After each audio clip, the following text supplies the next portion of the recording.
फिर से कहा जा रहा है कि भाई लालू यादव जंगल राज वापसी हो गई है, किडनैपिंग। भाई देखिए, जंगल राज नहीं पता क्या था कैसा था। जंगल राज हम लोगों को मुख्यमंत्री नीतीश कुमार जी नहीं पता। दशक जंगल राज का दशक होता था। पिछले विधानसभा के चुनाव में कैसे घूम घूम कर बताते थे कि जाओ जाकर पूछो अपने बाप दादा से 15 साल पहले का बिहार कैसा था।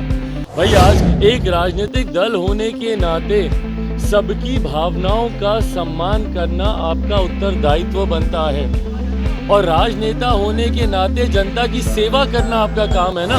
ये सिर्फ घोषणाएं करने से चुनावी वर्ष में मुख्यमंत्री जी जान रहे हैं कि कभी भी बिहार में चुनाव होंगे, और कभी भी इसीलिए होंगे क्योंकि जिस तरीके से इनके घटक दल ही इनके ऊपर दबाव बना रहे हैं, तो ऐसे में मुख्यमंत्री नीतीश कुमार जी ये बात जानते हैं कि कभी भी ऐसी परिस्थिति उत्पन्न हो सकती है कि बिहार में मध्यवर्ती चुनाव हो।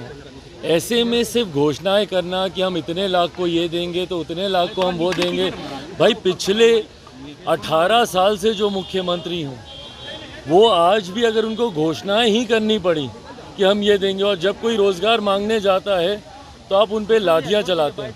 भाई हम लोग तो स्वागत करेंगे अगर आप सही में जो बातें आप कह रहे हैं, अगर आप उन बातों को पूरा कर दें तो हम लोगों से ज़्यादा खुशी और किसी को नहीं होगी। दीक्षांत एडुटेक लाया है दीक्षांत ई लर्निंग ऐप। बने दीक्षांत का चैनल पार्टनर और अर्न करें लाखों रुपए प्रति महीने। चैनल पार्टनर बनने के लिए विजिट करें www.dikshans.com। पर ये बातें आपकी सिर्फ बातें रह जाती हैं, इसीलिए बिहार की जनता आपके ऊपर विश्वास नहीं कर पाती। आपराधिक घटना बढ़ गई है, क्राइम मानस लेके आते हैं तो कोई राम पे सवाल खड़ा कर रहे हैं, सदन में आते हैं तो कोई हनुमान। अब बताइए, ये सारी बातें करने वाली बातें हैं क्या? राम थे, राम नहीं थे, ये तमाम बातें हम बार बार हम कहते हैं ये आस्था का विषय है। भाई जो चीज़ आपके लिए सबसे ज़्यादा महत्वपूर्ण हो सकती है, संभवतः वो दूसरे व्यक्ति के लिए नहीं होगी। छोड़ दीजिए ना उस व्यक्ति की आस्था पर, क्यों किसी की भावना को आप ठेस पहुंचा रहे हैं? एक राजनीतिक दल होने के नाते सबकी भावनाओं का सम्मान करना आपका उत्तरदायित्व बनता है, और राजनेता होने के नाते जनता की सेवा करना आपका काम है ना कि इस तरीके की बातों को उछालकर किसी की भावना को ठेस पहुंचाना। क्या मिल जाएगा भैया ये सारी बातें बोल के कि राम बड़े थे, रावण बड़े थे? ये तमाम बातें करने का औचित्य क्या है, मतलब क्या है? आज की तारीख में भैया आप एक सरकार का हिस्सा हैं, आप लोगों को बेहतर स्वास्थ्य, बेहतर शिक्षा, बेहतर रोजगार कैसे दें, अपराध से कैसे आप लोगों को सुरक्षित रखें, ये जिम्मेदारी है ना आपकी। पूर्व मुख्यमंत्री रह चुके हैं आप, एक बड़ी जिम्मेदारी है आपकी।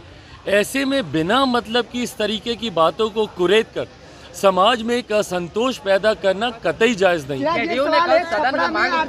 का अपहरण के बाद सवाल कानूनी व्यवस्था पूछ रहे हैं, हालांकि डॉक्टर भी लापता है, डॉक्टर संजीव भी अब तक नहीं मिले हैं। एक बार फिर से कहा जा रहा है कि भाई लालू यादव जंगल राज वापसी हो गई है, किडनैपिंग। भाई देखिए, जंगल राज नहीं पता क्या था कैसा था। जंगल राज हम लोगों को मुख्यमंत्री नीतीश कुमार जी ने ही बताया था कि अरे 90 का दशक जंगल राज का दशक होता था।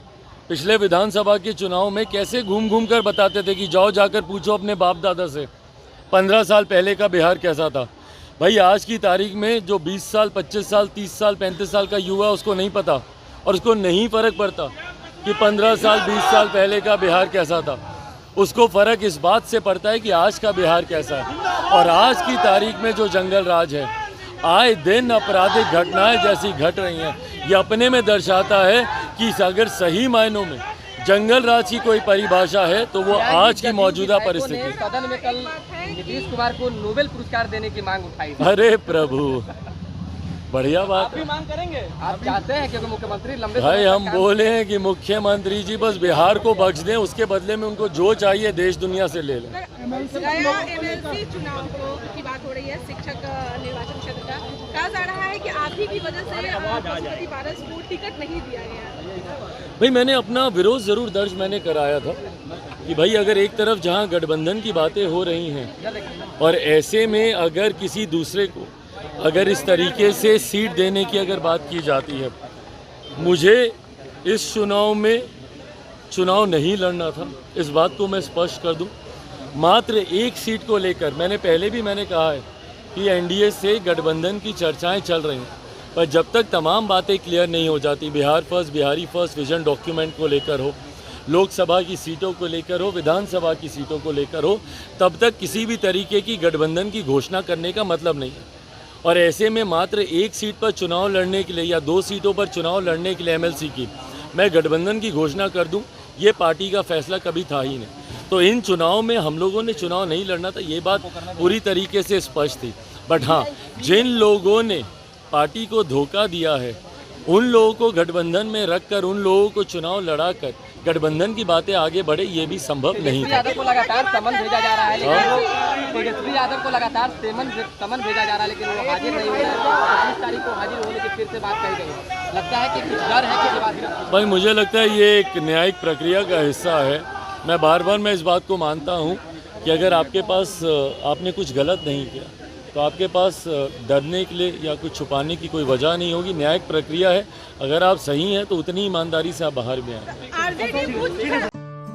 दीक्षांत एडुटेक लाया है दीक्षांत डिजिटल क्लास। दीक्षांत डिजिटल क्लास का उपयोग कर छात्र बना सकते हैं पढ़ाई को बेहद आसान और मजेदार। दीक्षांत डिजिटल क्लास को स्कूल में बैठकर देखना है तो पेन ड्राइव और स्मार्ट टीवी बनेगा सही माध्यम। चलिए अब ये भी जानते हैं कि दीक्षांत डिजिटल क्लास का फी स्ट्रक्चर क्या होगा।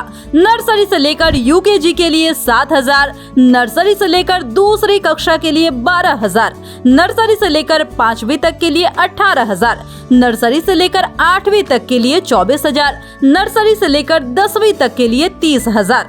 अगर आपको डेमो करना है तो उसके लिए आप दीक्षांत डिजिटल क्लास के YouTube चैनल को विजिट कर सकते हैं।